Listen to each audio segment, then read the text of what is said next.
physical and digital games. The two main ways of getting a game. I'm not gonna count freaking streaming. That's a no-win scenario for anybody.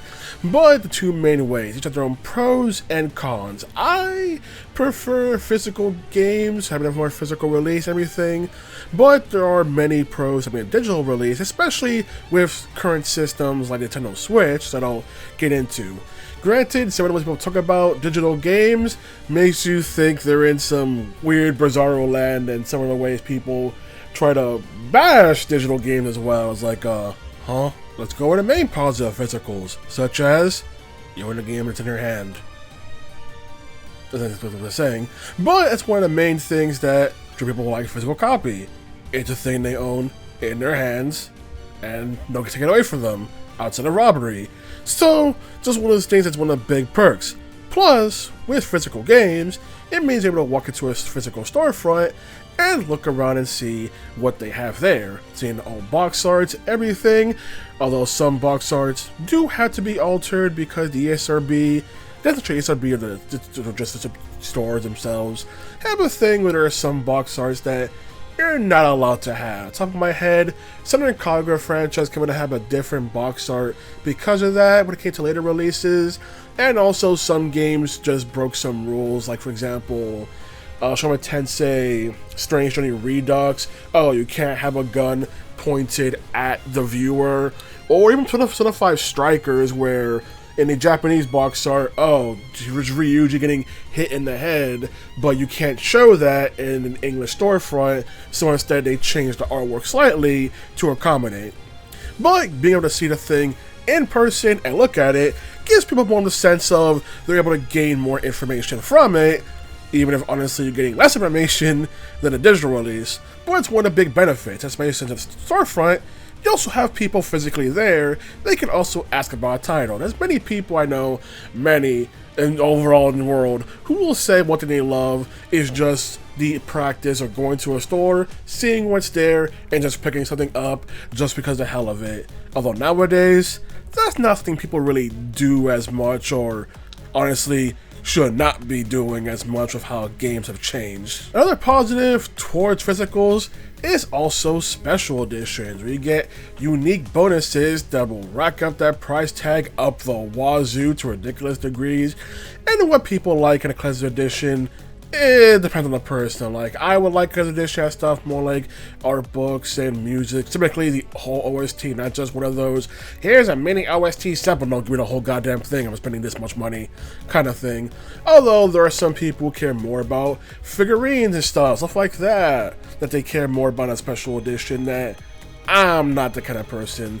But granted, there are more special editions nowadays that may come in a digital copy than a physical copy, but that's its own can of worms. But that's one bonus, the fact that sometimes you get bonuses, or even like I mentioned before, how when I bought like some Senran Kagura titles or Corpse Party, they would have bonuses like the OST and art book with them just for the base price. Atlas on 3DS would generally include some sort of physical bonus with their games, like Persona Q2 had like these pins and stuff, or even Shoma Tensei 4 Apocalypse also had pins that came with it.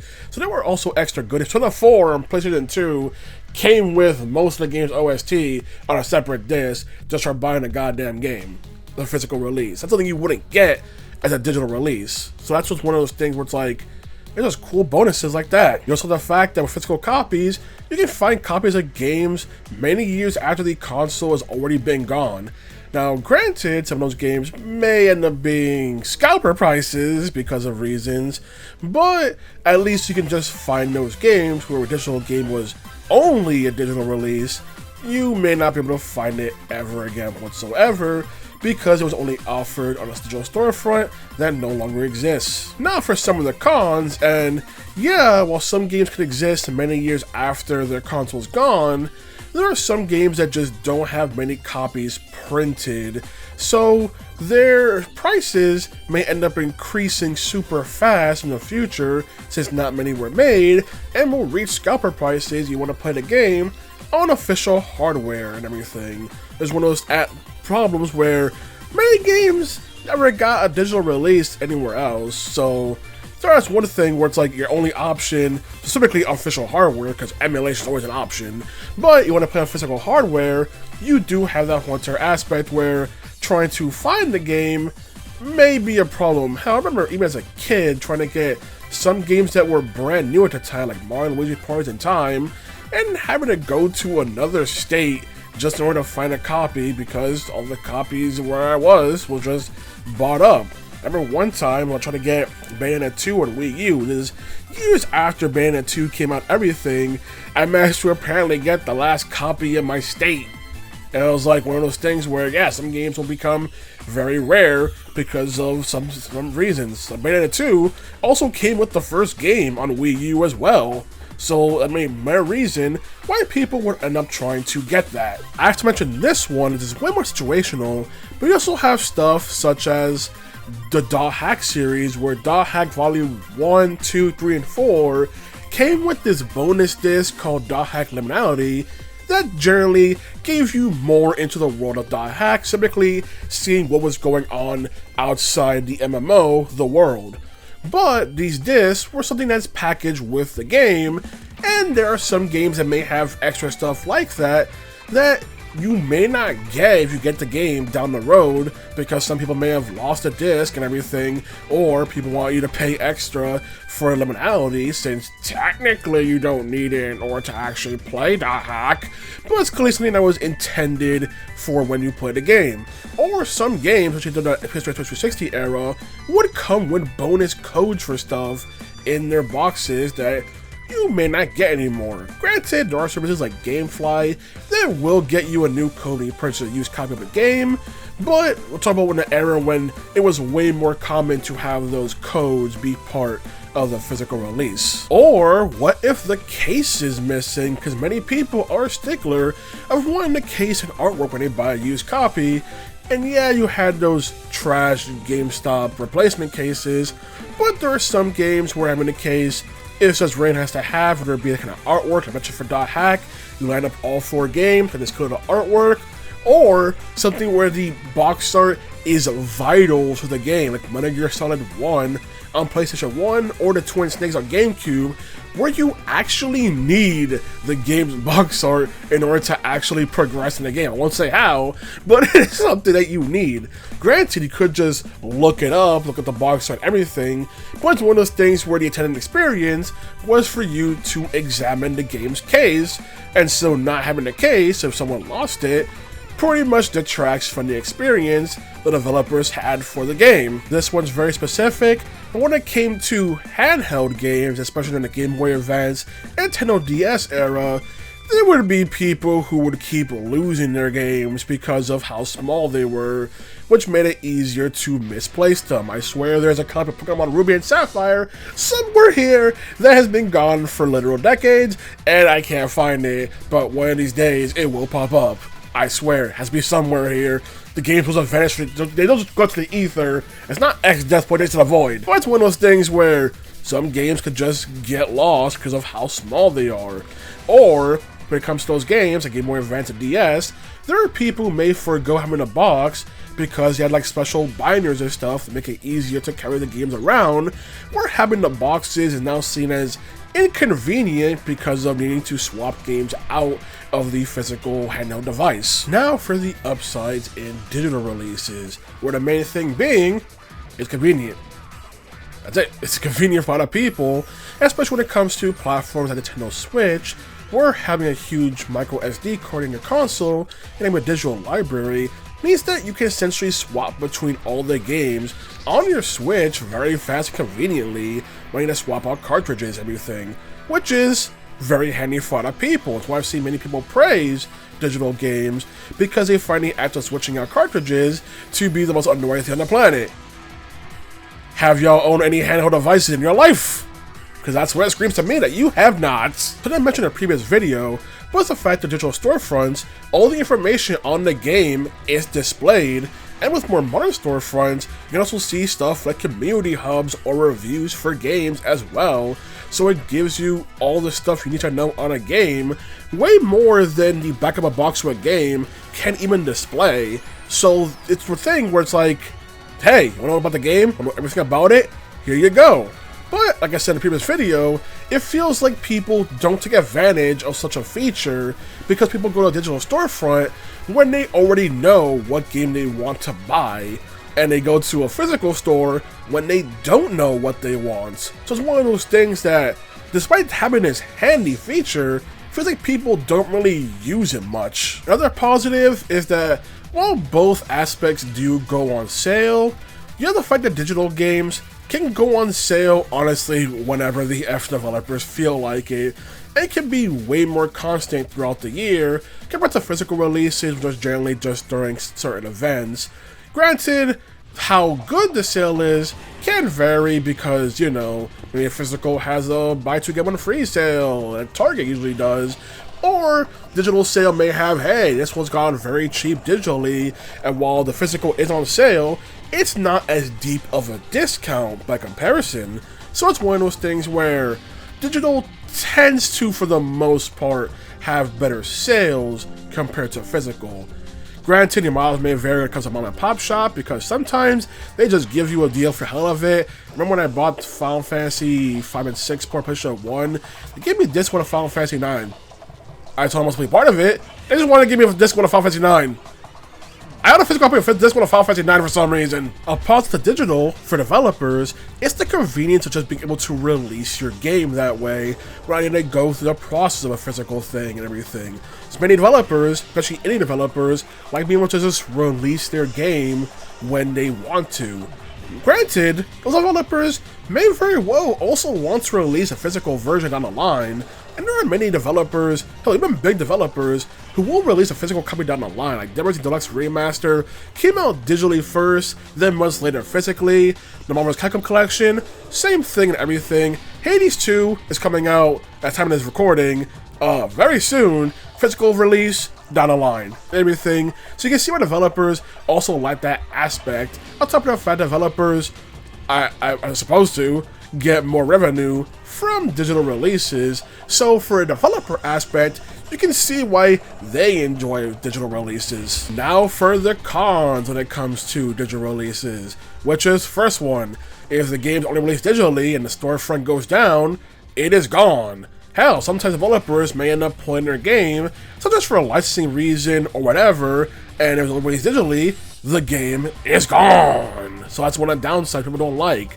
Even big developers, for example, Fire Emblem with Fire Emblem Fates Revelations, that third version is just gone because, oh, they never released it physically outside of the big special edition that had all three versions of Fire Emblem Fates on one cartridge. Without that, you can no longer officially have Revelation, so it is just gone. Or even also something else, also 3DS, Liberation Maiden, which was a digital-only title on the 3DS, which as far as I'm aware, it did get a sequel, a visual novel sequel on PS3 in Japan only, but as for being able to play Liberation Maiden itself, it is gone because the eShop is gone and they got physical release, so it's just gone. There's nowhere else to get it and everything. It's one of the things where when the big thing people complain about was Scout Program versus the World, the game, as a digital-only game, they got removed for the licensing reasons, and then for years, it was just gone. And then, hey, one day it came back, and now it's currently back,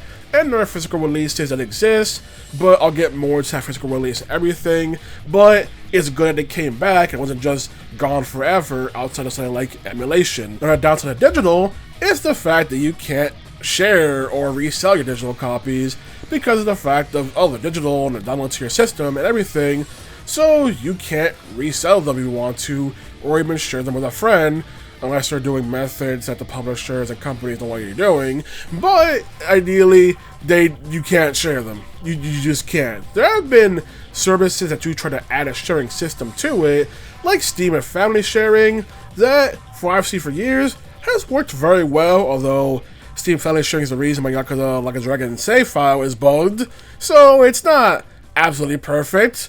But also the fact that Switch was supposed to try and do a family sharing system, their execution leaves a lot to be desired, and it kind of makes the releases worse as a result. So Nintendo's trying, they're failing, but at least they're trying, I guess. Speaking of sharing, something that's only available on the Steam platform is the ability to gift digital copies to your friends, which is something console players actually wish they had. The ability to just buy a digital copy of a game and immediately send that copy to a friend, and it's surprising that console makers haven't done that yet. It's a really neat feature that many love.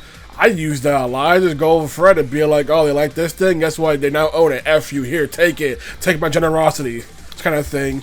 But consoles, you can't do that, and it really needs to be a thing. It just makes more money for the companies to have people be able to just send a copy to their friend immediately instead of needing to, let's say, go physical and needs to wait a few days, or also need to get like, oh, buy them the amount of currency for their platform and everything when it can just, like Steam, send the game directly to them. You do have the fact that at a certain point, digital became the only real method of releasing games on PC, especially nowadays when for kind of a CD drive considered optional. So the idea of trying to expect customers to have a Blu-ray drive would be absurd, so Steam just became the dominant platform with all other stuff, like whether it be like Uplay, EA Origins, Epic Game Store, GOG, all just being digital platforms. That's the main thing on PC and like the only real option.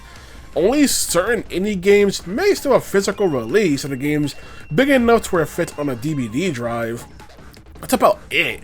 The only other thing that can constantly have physical releases, and it's not gonna be judging me, but I'm gonna be honest with you, freaking adult games generally have physical releases more so than major companies. That's one of those things that said just left my mouth, but you know what? It's freaking true. You'll find freaking hentai games on physical releases more than big AAA companies when it comes to PC.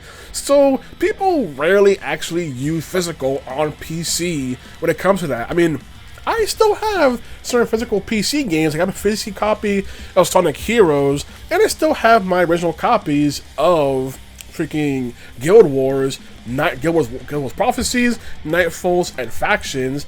Never did get Eye of the North. But when it came to Guild Wars 2, I got it as a gift from my sister from the official website, so that copy was digital. And even then, Guild Wars later started moving and had their copies also now on Steam as well. So you see the shift where they started out as a physical release and everything from back in the day, but shifted more and more to digital because PC is now more of the digital place, more digital mainly place outside of certain smaller circles. Nowadays, you do have companies that do try to release physical copies of digital titles, but some of the companies that do that don't have the best reputation, or they used to. Like, for example, limited run games, that does make physical copies a lot of digital only releases.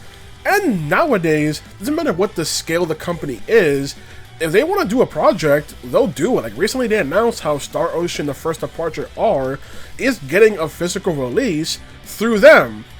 The issue being that I mentioned how they used to have a good reputation, so many people don't like limited run games, whether it be they just don't like their pricing, don't like how when it comes to their collector's edition, which they keep making one flag down everything they do. Those releases will take upwards of a year or two or more to even come out, due to the fact that when they accept pre-orders, they only have the concept and not actually things being done in production, so nothing's actually gotten started yet. It's just showing you a cool idea.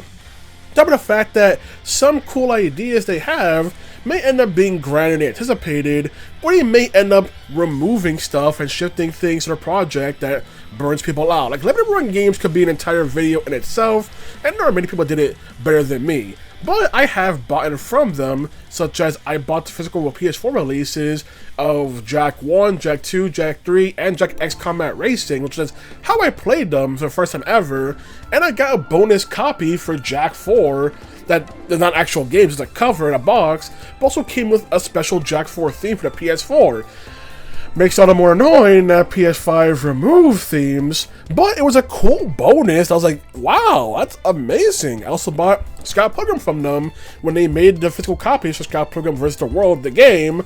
So not to get to mention that part, some of the things in that copy are not on the actual physical release. Like knives, requires to have a Uplay account. Yeah, I have one, but you know, you wanted everything on the actual physical copy, and Nowadays, they just don't do that, or if you're in for more niche stuff like 3DS and NES, or even the GBA games they sometimes do, sometimes a copy may not function properly, or may end up damaging your console. Like I said, they could be a whole video in themselves. And I used to be a person that would be like, trying to be devil's advocate for limited run games, but the more time passes, the more I just can't. And there are people who still buy from limited run games directly, will instead support their physical releases when it comes to more proprietary storefronts like Video Game Plus, where they sell copies of limited run games and people will then buy from them after the game's out.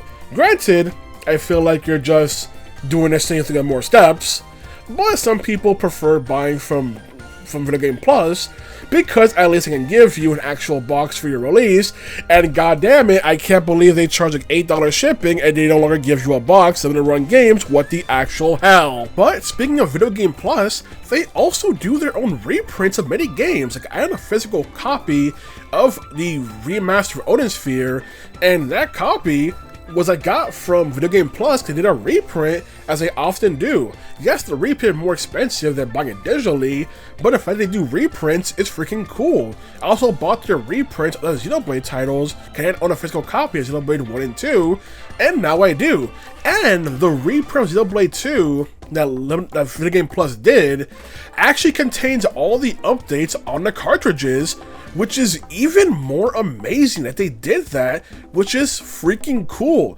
Granted, it means that I can permanently will no longer be able to hear the "Don't forget me" thing because the game is now pre-patched, but ideally, that's what people want when a game gets reprinted. I want the patches and updates on the actual physical release, and Video Game Plus does that, which is why they're more beloved reputed, honestly, than I've been buying most of my games for the past few years. And now we have the most recent shakeup, which are the game key cards on Switch 2.